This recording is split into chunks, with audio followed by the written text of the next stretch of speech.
La team, j'espère que vous allez bien. Je vous retrouve aujourd'hui avec une recette très simple, facile. C'est une recette sauve-temps, qu'on fait qu'on n'a pas de temps quoi. Donc c'est le ragoût de pommes de terre avec les légumes et la viande. Alors comme ingrédient, on aura besoin des pommes de terre naturellement. De la viande, ici moi j'ai pris du porc parce que c'est ce que j'avais et c'est une viande qui cuit rapidement. On aura besoin des tomates découpées, des oignons découpés, du persil découpé, des carottes, de l'aubergine, de l'ail, du gingembre, de l'oignon et les branches de persil que je vais écraser. Donc je vais écraser ces quatre trucs là, du sel, du poivre blanc et on aura également besoin d'huile végétale. Donc, c'est ce que je vais utiliser. Bien entendu, vous prenez les légumes de votre choix. Pour commencer, on va venir mettre un peu d'huile végétale dans notre casserole et on va venir ajouter nos morceaux de viande. Comme je vous disais, j'ai choisi le porc parce que c'est ce que j'avais déjà de 1 à la maison. Et de 2, c'est une viande qui cuit rapidement. Donc, je ne voulais pas me prendre la tête. Donc, je vais venir poivrer un peu, question d'assaisonner un peu. Ensuite, je vais ajouter un peu de sel, vous verrez. Mais si par exemple vous utilisez la viande de bœuf, ça se fait aussi très bien. Vous devez pré-cuire la viande. Donc vous faites le même processus. Donc vous passez un peu dans l'huile comme ça avec un peu de sel, de poivre. Vous rajoutez un peu d'eau et vous laissez cuire pendant environ 20 minutes, plus ou moins. Donc voilà, j'ai obtenu le côté un peu rôti de ma viande. Je viens ajouter les oignons. Je vais également tourner, faire revenir quelques minutes. Ensuite, je vais ajouter les tomates découpées.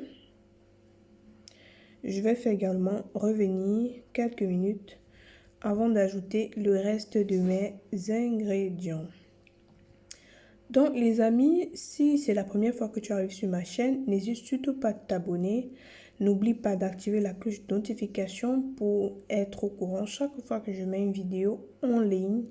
Je publie plusieurs fois par semaine, alors n'hésite pas. Alors, après quelques minutes, je reviens verser mes pommes de terre dans la marmite. Je vais mélanger un peu, question de bien mélanger. Et ensuite, je vais venir ajouter dans mon mélange, dans ma marmite, je vais venir ajouter les condiments que j'ai écrasés préalablement. Donc, j'ai écrasé l'ail, le gingembre, les feuilles de persil, les oignons. Et j'ai ajouté un peu de poireau que je n'ai pas montré, mais juste un peu. C'est facultatif, bien entendu. Ou bien, vous utilisez ce que vous voulez comme légumes, ce que vous préférez. C'est vraiment, moi, je vidais mon frigo, quoi. Donc, je viens rajouter également le reste des légumes. Ici, j'ai les aubergines et les carottes. Et vous pouvez très bien utiliser les légumes que vous voulez. Ça peut être des haricots verts, des choux de Bruxelles, bref, ce que vous avez comme légumes. Donc, je viens maintenant verser de l'eau dans ma casserole parce qu'il est question de faire un ragoût, plutôt un bouillon. Il est un peu trop lourd pour le bouillon, donc disons un ragoût de pommes de terre. Je viens assaisonner en tenant compte du fait que j'ai assaisonné la viande, j'ai salé la viande et j'ai également mis du sel dans mes pommes. Donc là, c'est une sauce que j'avais au frigo qui chômait un peu. Ceux qui ont vu la recette de la théboudienne, vous reconnaissez cette sauce, mais ce n'est pas obligatoire, vous pouvez très bien faire sans. C'est juste que j'étais dans une optique de vider mon frigo. Donc, c'est pour ça. Donc, j'ai fermé ma casserole et j'ai laissé cuire environ 30 minutes. Voilà, le résultat, c'est pratiquement prêt. C'est presque cuit les pommes. Je vais maintenant ajouter du sel. Donc, pratiquement à la fin, j'ajoute du sel. Et je vais également corriger l'assaisonnement s'il y a à ajouter le sel, j'ajoute, sinon je laisse comme ça. Et je viens maintenant ajouter le persil que j'ai haché. Donc vous voyez bien que je mets à la fin pour que l'odeur la ressorte bien. Donc voilà le résultat. Et ajoute encore un filet d'huile végétale et je viens tourner mais délicatement pour que ça ne se transforme pas en purée parce que les pommes de terre malheureusement ne sont pas très farineuses, donc du moins les miennes.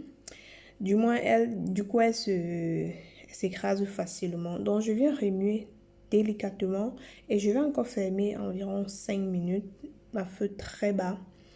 Et voici le résultat. J'ai déjà éteint le feu. On va passer maintenant au dressage.